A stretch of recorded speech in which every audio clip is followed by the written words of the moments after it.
Welcome to Beer Untapped with Perry Miller, the podcast. I'm joined by Seth. Hey, welcome, guys. Thanks for finding us on the internet. Now, these shows originally aired on Brookings Radio, but now they're all here for your enjoyment. I hope you like it. There you go. Sit back, enjoy the show, relax. Let us know if you want to see anything on future shows. As we said, this comes out live in the Brookings area, but enjoy this archive episode. Beer Untapped with Perry Miller.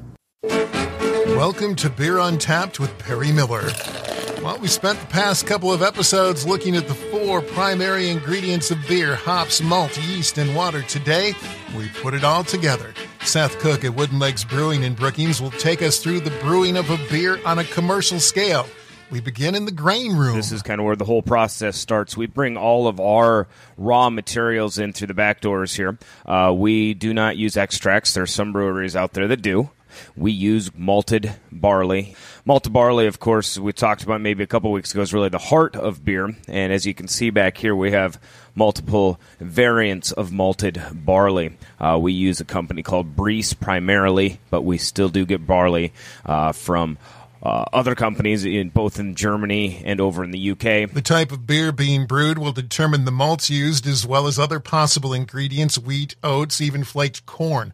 The first step, mill the grain. They've got a room and a machine just for that. That allows us to get either a fine crush or a less fine crush, and depending on what type of malt we're putting through, we can adjust those.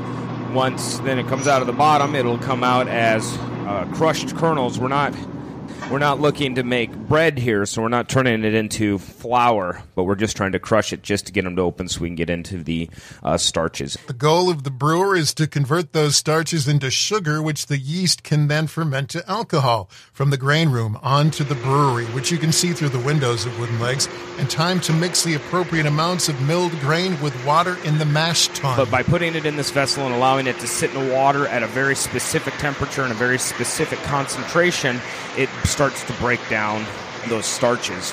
We can change how a beer not only tastes but actually feels. We can actually change the mouth feel of a beer based on a temperature change or how long we put it in there. We can also change the number of fermentables, meaning how much sugar we actually extract out. When it's ready, this liquid called wort is transferred to the kettle. The grain is rinsed again, and that rinse water joins the brew in the kettle. The liquid is what we want. That is what becomes the beer. The debris, the husk material, the structure is what becomes cow food. The wort ends up in the kettle. That's sometimes called a copper, because traditionally those were made out of copper. The kettle, then, we can boil it in the kettle. The boiling does a number of things. It helps concentrate the liquid. It helps sterilize the liquid. While it's in the kettle, all kinds of wonderful flavors can be created through the addition of hops and sometimes other ingredients, from chocolate and coffee to hot peppers. When it's ready, the beer is cooled to room temperature and transferred to the fermenting tanks where the yeast is added. You can add the yeast right when you get to the recipe-specific temperature. Lager, of course, is going to be a little bit cooler. Ales are a little bit warmer. This is yet another variant in the brewing process that contributes to the flavors. You can really tease funny and fancy flavors out of beer, like our farmhouse. We don't even control the temperature on it. We just let it ferment at room temperature, and that gives kind of those crazy florals. When fermentation is done, some of the yeast is harvested for future use, and the beer is transferred to bright tanks right behind the bar to carbonate and finish. And before you know it, finished fresh beer. We've went 65 feet from grain to glass. The cool thing about what we do here is that we never package, pasteurize, or filter our product. So we do live beers. Beers are live. We can get away with that because we really have control of the process from start to finish. When breweries have to start sending their beer out on the road, or even, it breaks a brewer's heart to put it in a bottle to end up on a store shelf. This whole process, depending on the style, can take anywhere from days to months. More Beer Untapped coming right up. Yes, here's to brewer's yeast, that humblest of all beasts, producing carbon gas, producing acetaldehyde. But my friends, that isn't all. It makes ethyl alcohol. Yes, that is what the yeast excretes, and that's what we imbibe. Oh, anaerobic methylation, alcoholic fermentation, NADH oxidation. Give me a beer. Alcohol.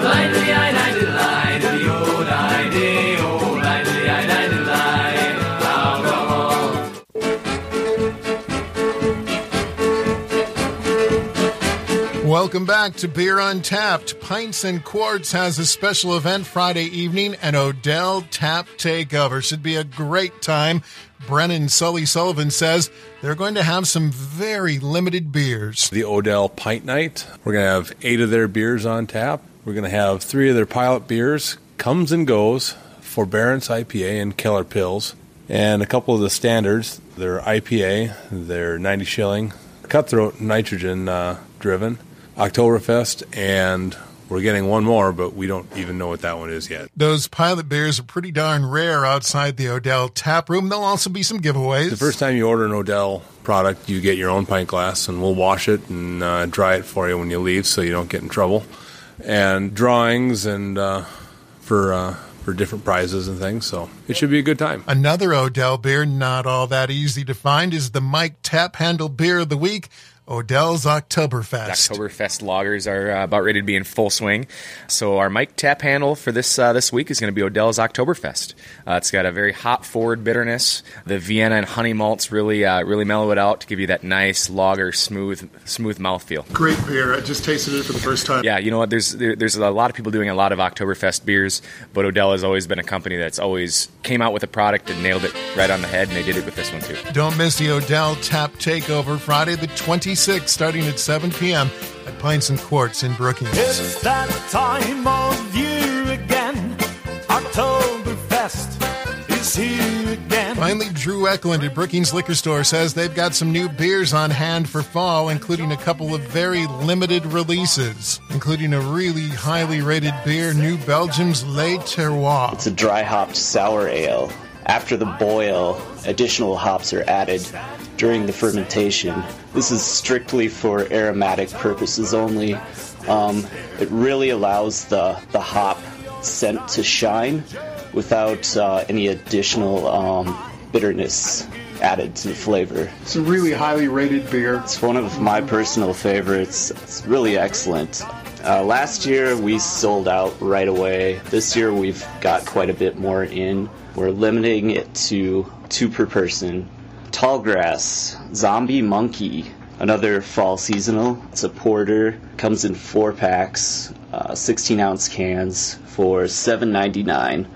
It has flavors of coffee, mocha, and chocolate malt with a slight citrus bitterness to it. That's it for yet another episode of Beer Untapped with Perry Miller. Next week, Oktoberfest at Pints and Quarts and lots more. Hey, don't forget to check out the Facebook page, Drink Local and Drink Responsibly.